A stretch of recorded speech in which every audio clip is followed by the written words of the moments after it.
A young man was out driving his new convertible on a beautiful summer day. He was winding through the country roads of northeast Georgia when up ahead another car came around the corner, swerving erratically.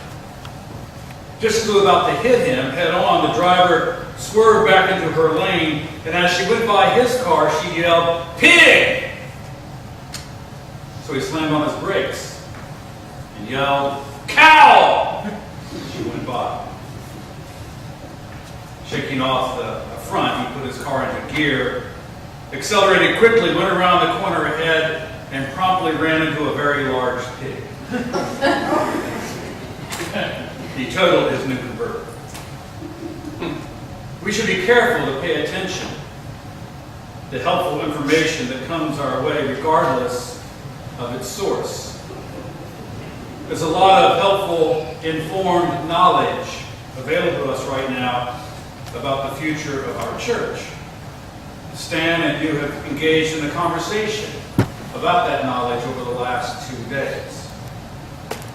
Unfortunately, for various reasons, many people, like the young man in the convertible, are choosing to ignore it, or at the very least, misunderstand its meaning.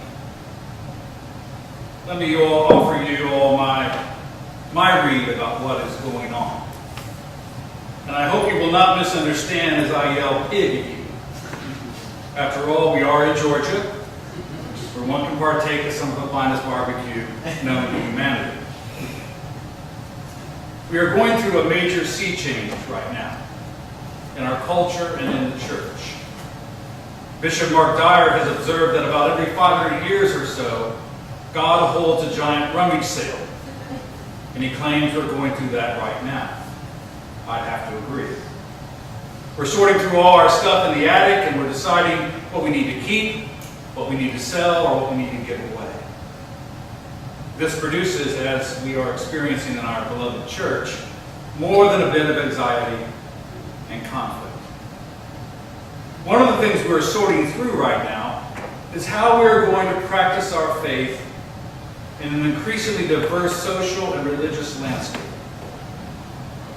The default response, you know, for many has been to circle the wagons, hunker down, and hope against hope it will all go away. But that creates a closed system that keeps out everything, the good as well as the bad. Besides, it never works. Recall Edgar Allan Poe's short story, The Masque of the Red Death. The attendees of the masquerade ball thought they were safe in the mansion from the Red Death outside. But as the story unfolds, the Red Death creeps into the mansion behind his own masquerade disguise. And by the end of the story, those who thought they were safe all perished. So what we're sorting out, I believe, is this.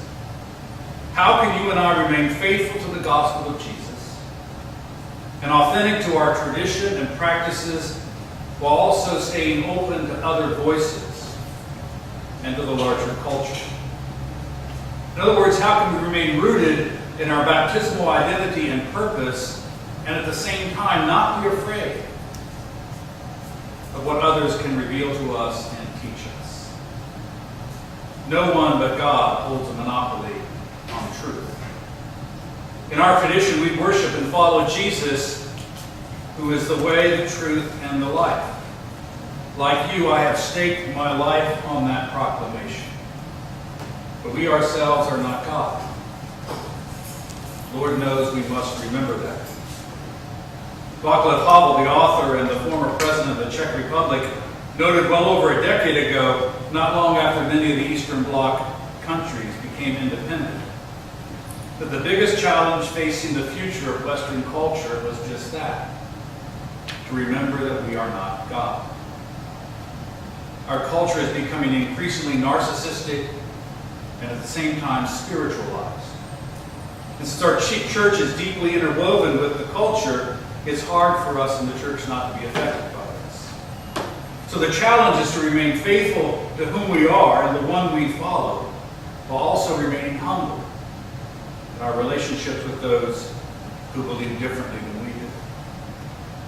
I'd say another thing we're sorting out is how we communicate our Christian identity and practices to other people in this poly-religious and spiritualized culture. Many people who claim no religious affiliation these days still describe themselves as spiritual. They may not see the purpose in being in any particular religious community or in a set religious tradition, but they do recognize, or at least they long for, a spiritual core for their lives. And if the polls are right, most of these people are the very people you work with daily. A 2008 poll from the Pew Forum on Religion and Public Life describes it this way. Over a fourth of Americans have left the faith tradition for another, or for none at all. Without the huge Latino immigration, the Roman Catholic membership losses would be stunning.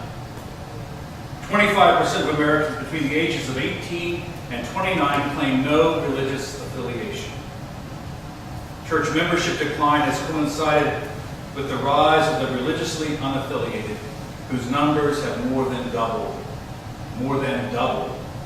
in just 10 years. But being unaffiliated is not the same as being an unbeliever. Many young adults who don't identify with any faith tradition still have rich spiritual lives. Still, we must note, over 30 million Americans under the age of 40 years old say they have no particular faith tradition. And this number grows generationally as you move down from 40 years old to 30 years old to 20 years old. The younger the person is, the more likely she or he will not be a member of any traditional religious community.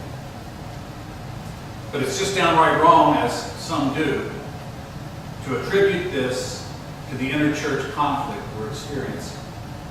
I think it has more to do with the kind of Christianity young people perceive coming out of our churches. In their book, Unchristian, David Kinnaman and Gabe Lyons address this. Their research says that Christianity's reputation among young people is horrible. According to their research, 91% of young people who are outside the church believe that all Christians hate homosexuals. 87% of these young people see Christians as judgmental. 85% of them classify you and me as hypocritical. Other perceptions from Kinnaman and Lyons' study are equally hard to hear.